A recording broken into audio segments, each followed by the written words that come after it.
Après avoir terminé, vous devriez avoir ce résultat.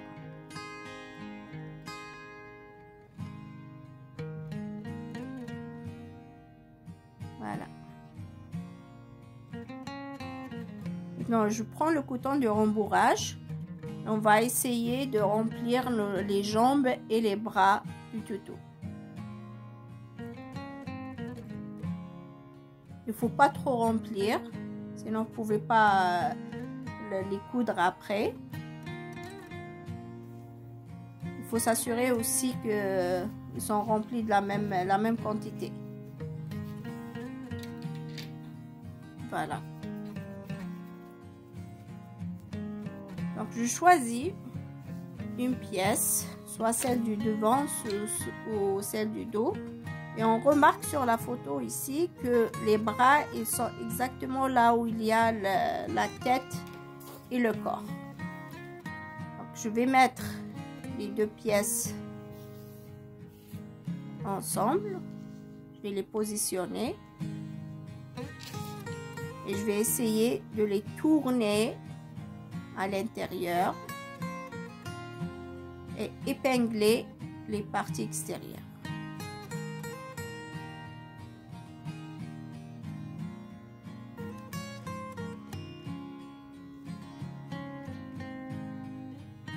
La même chose pour le deuxième bras.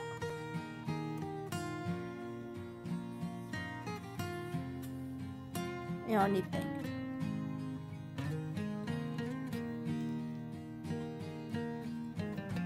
Puis vous pouvez sécuriser ça à l'aide du fil de l'aiguille de la machine à coudre.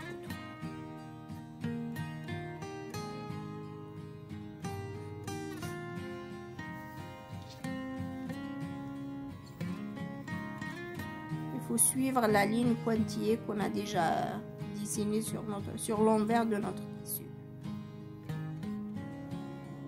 Voilà, j'ai sécurisé les deux pièces pour que ça ne bouge pas. Il ne faut pas oublier de couper les fils.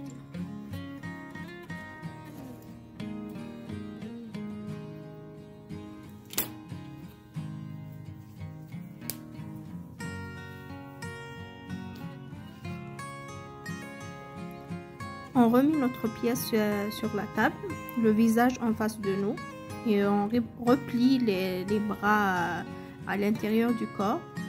Et on fait endroit contre endroit la pièce du dos sur la pièce du devant. Il faut s'assurer que les oreilles sont bien à l'intérieur. Il faut aussi coïncider les endroits pour la tête. Là où il y a les V, il faut les mettre ensemble pour s'assurer que la tête elle va être bien ronde. Il n'y a pas des endroits qui dépassent. On va épingler tout le corps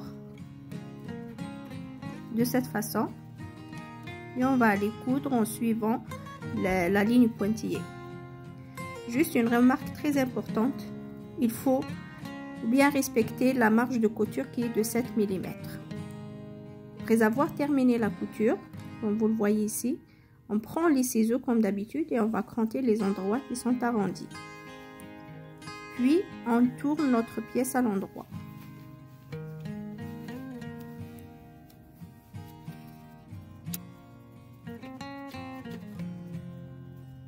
Bien sûr, au besoin, vous pouvez vous servir de vos ciseaux d'un objet pour faire sortir tout le tissu à l'extérieur.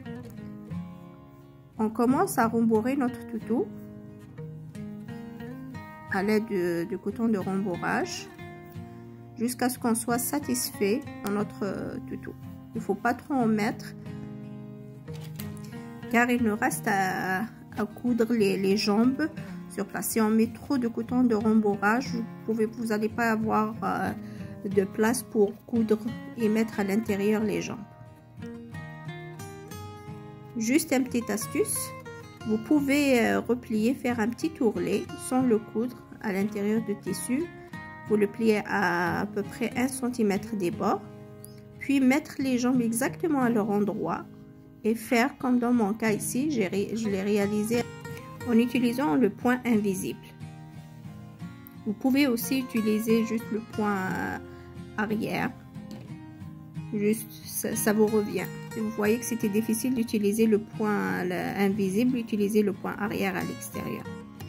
Pour le visage, on a changé finalement d'avis. On va utiliser la peinture pour le tissu. Alors, je vais juste mettre un peu de peinture noire pour les yeux, le brun pour le museau, après faire le noir pour la bouche et le nez.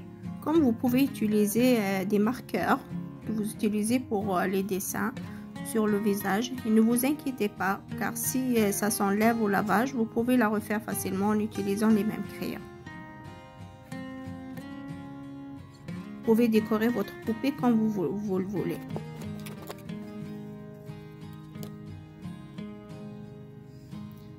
En ce qui concerne la corne, on va la remplir elle aussi à l'aide du coton. Ça, on va le mettre. Puis vous pouvez la placer sur l'endroit de la tête en utilisant un point invisible ou juste en utilisant de la colle shot. Vous pouvez aussi vous servir de ces images-là que je vais montrer sur le patron pour la décoration, pour vous inspirer. En ce qui concerne le tuto que j'ai fait, je vais m'arrêter là. Il va rester les cheveux. Et on peut les faire à l'aide de la laine. Juste prendre un objet comme on a fait avec la vidéo de la poupée. J'espère que vous avez trouvé le plaisir pour la réalisation de ce tuto. Et à la prochaine!